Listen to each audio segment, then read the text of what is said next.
Assalamualaikum warahmatullahi wabarakatuh. Bismillahirrahmanirrahim. Alhamdulillahirrabbilalamin. Wassalatu wassalamu ala asyrafil anbiya wal mursalin Sayyidina wa maulana Muhammadin wa ala alihi wa sahbihi ajma'in, amma ba'd.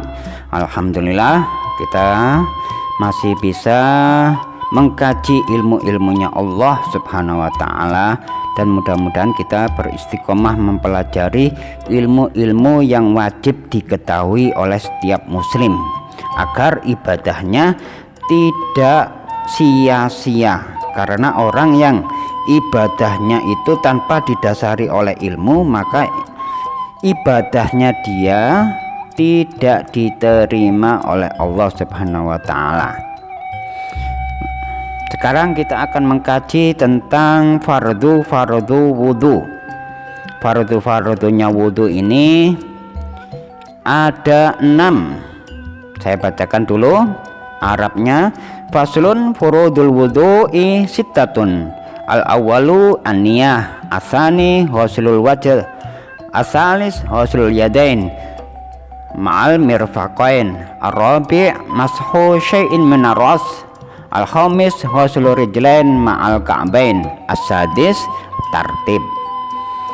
Artinya fardu wudhu itu ada 6. Yang pertama kita harus niat, kedua membasuh muka, ketiga membasuh kedua tangan beserta 2 siku-siku, keempat mengusap sebagian dari kepala, kelima membasuh kedua kaki beserta 2 mata kaki, yang terakhir keenam yaitu tertib atau urut. Catatan bagi kita, niat dimaksudkan untuk menghilangkan hadas kecil. Jadi niat dimaksudkan untuk menghilangkan hadas kecil atau untuk diperkenankan melakukan sholat. Niat ini menurut Imam Syafi'i harus bersamaan pada saat membasuh muka. Ketika air menempel ke muka baru kita berniat untuk apa?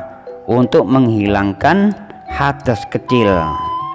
Adapun lafalnya nawaitul wudhu'a li rafil hadasil ashari faradhalillahi ta'ala. Jadi ketika kita membasuh air pertama ke muka itu kita barengkan dengan niat yang saya bacakan tadi. Kemudian batas-batas muka atau wajah dari arah atas ke bawah adalah dimulai dari tempat tumbuhnya rambut. Dari tempat tumbuhnya rambut kepala hingga 2 rahang. Dari arah samping 1 telinga ke telinga yang lain ya. Dari telinga kanan sampai ke telinga kiri. Kemudian rambut yang tumbuh di batas muka harus dibasuh sempurna karena masih tergolong dari batasan muka. Misalkan rambut yang tumbuh di sekitar muka kita, misalkan alis atau kumis atau jenggot atau apalagi, pokoknya rambut-rambut yang sekitar di muka kita itu harus dibasuh dan harus sampai mengenai ke dalam kulit ya.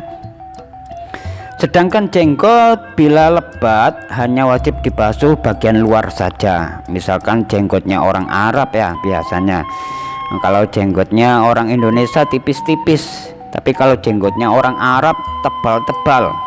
Kalau sudah tebal seperti itu tidak wajib kita harus mengenai ke sampai kulit, cukup dengan diusap bagian atasnya. Yang penting si jenggot atau apa itu orang Arab itu. Nah, itu harus dibasuh dengan air luarnya saja ya. Jadi sunnah mengusap seluruh bagian kepala. Jadi untuk bab yang yang membasuh kepala ini cukup hanya sebagian saja. Jadi tidak harus seluruhnya, kita harus membasuh seluruh rambut yang ada di kepala kita, tidak. Tapi hukumnya sunnah untuk mengusap seluruh bagian kepala, sunnah. Yang wajib hanya sebagian daripada rambut yang ada di batasan kepala. Kalau misalkan rambutnya itu di luar kepala, maka tidak sah wudhunya. Misalkan rambutnya orang perempuan kan biasanya panjang-panjang, bahkan sampai ke siku-siku ya, siku-siku tangan. Yang diusap cuman yang bagian di dekat siku-siku, yang paling ujung sendiri, maka hukumnya tidak sah ya. Yang diusap harus yang masih di area kepala ya.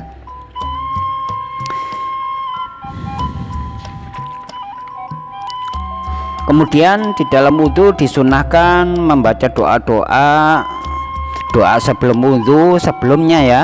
Jadi sebelum kita melakukan wudhu, kita disunahkan untuk membaca doa Alhamdulillahilladzi ja'alal ma'a tahura, yang artinya segala puji bagi Allah yang telah menjadikan air yang suci dan mensucikan. Kemudian kalau kita sudah melakukan wudhu, kita disunahkan untuk membaca doa pula yang biasa kita baca. Insya Allah banyak yang sudah hafal, yaitu bacaannya asyhadu an la ilaha illallah wahdahu la syarikalah wa asyhadu anna muhammadan abduhu wa rasuluh. Kalau bisa ini dibaca 2 kali karena ini merupakan syahadat ya. Asyhadu an la ilaha illallah wahdahu la syarikalah wa asyhadu anna muhammadan abduhu wa rasuluh. Kemudian Allahumma ja'alni minat tawabina wa ja'alni minal mutatahhirina wa ja'alni min ibadikas sholihin. Subhanakallahumma wa bihamdika asyhadu an la ilaha illa anta astaghfiruka wa atubu ilaik. Wa sallallahu ala sayyidina Muhammadin wa ala alihi wa sahbihi wa sallim. Nah, itu doa setelah berwudu. Nah, kita usahakan setelah berwudu kita berdoa, tapi hukumnya sunnah. Sekalipun kita tidak membaca doa setelah wudhu, tidak apa-apa, wudhunya masih tetap sah, dalam kategori sah. Nah, sekian dulu, mudah-mudahan bermanfaat. Wabillahi taufiq wal hidayah wal inayah. Wassalamualaikum warahmatullahi wabarakatuh.